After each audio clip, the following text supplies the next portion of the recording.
नेताओं का टोल नहीं लगता सर, मंत्रियों का टोल नहीं लगता, आम आदमी का ही टोल लगता है। क्यों ना एक व्यवस्था की जाए कि सबका टोल लगे। Why VVIP culture? नेता को फैसिलिटी ज़्यादा देनी चाहिए, पर उसके करप्शन को बिल्कुल टॉलरेट नहीं करना चाहिए।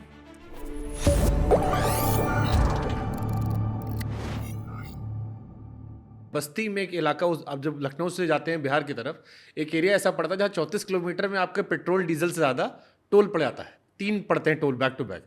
और वो एक स्टोरी भी बड़ी अच्छी हुई थी कि 34 किलोमीटर लगभग 200 रुपये का टोल है। आप जो कह रहे हैं ये मैं स्वीकार करता हूँ, ये समस्या है।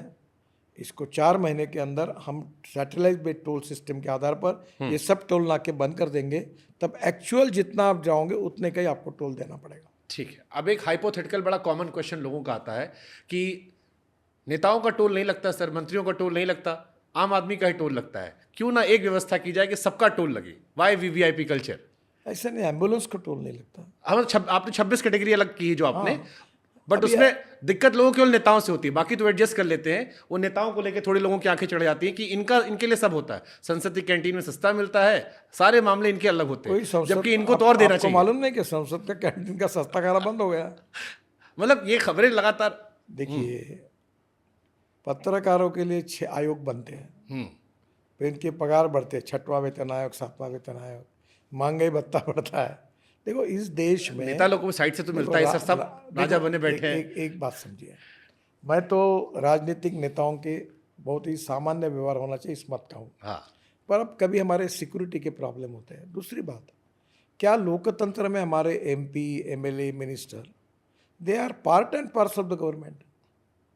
वो गवर्नमेंट है, तो क्या उनको तो जो बदलते रहते हैं, कोई जन्म लेता है वो जन्म भर एमएलए रहता है, एमपी रहता है, ऐसा नहीं होता सर पेंशन डबल हर चीज में। तो वही लोग कहते हैं ना, आप लोग जब वोट मांगते हैं तो कहते हैं कि हम आपके सेवक हैं। ये वर्डिंग्स बड़े बड़े नेताओं की, जनता के सेवक है। अरे भाई, टाइगर भी होगा तो उसको खाने के लिए तो कुछ चाहिए कि नहीं।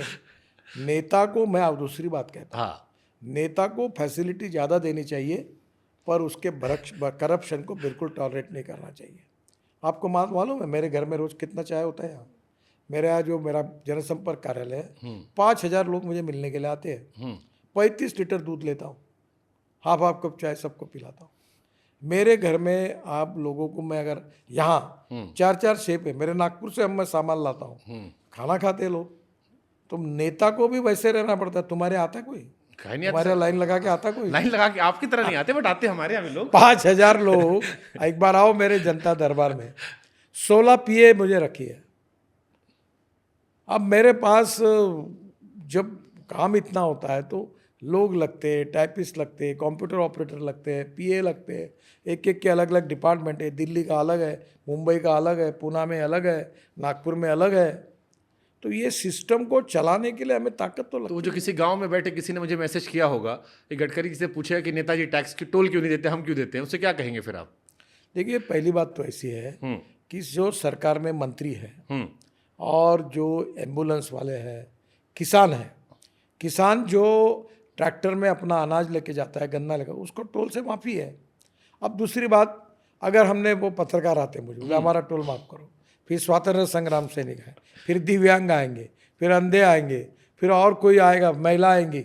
सबसे पहले तो अब आपको बताते मुझे शर्म आती है कि मेरे पास तृतीय पंथी भी आए कि आप हमें कंसेशन दो टोल में। अब मैं ये अगर करते रहूँगा तो फिर कर्जा कैसे चुकाऊँगा?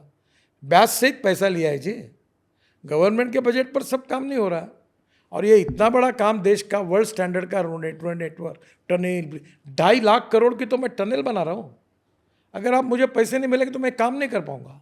फिर उसके बाद लोगों को जो तकलीफ होगी इससे 10 गुना ज़्यादा है। तो कभी ना कभी मुझे लगता है कि कहीं ना कहीं हमें जो सिस्टम हमने ली है उसमें कभी कभी लोगों के मन में इसकी नाराज़गी जरूर आती है। पर आज जो नाराज़ है वही कल एमएलए बन जाता है, तो वो क्या बोलता है? मेरी सहूलत चालू रखो बोलता है। वो ऐसा नहीं बोलता कि मेरी ख़त्म करो। तो ये चलते रहता है, चर्चा होती रहती है। लोकतंत्र में अगर आप, आम आदमी और एमएलए, एमपी, या आखिर आम नागरिक भी है, कानून के प्रति सब दोनों समान है, इसलिए कोर्ट की सज़ा उसको भी होती है। पर जब काम करने के लिए उसको कोई फैसिलिटी देनी है तो ये हर जगह पर, पूरे वर्ल्ड में जहाँ डेमोक्रेसी वहाँ ये पद्धति है।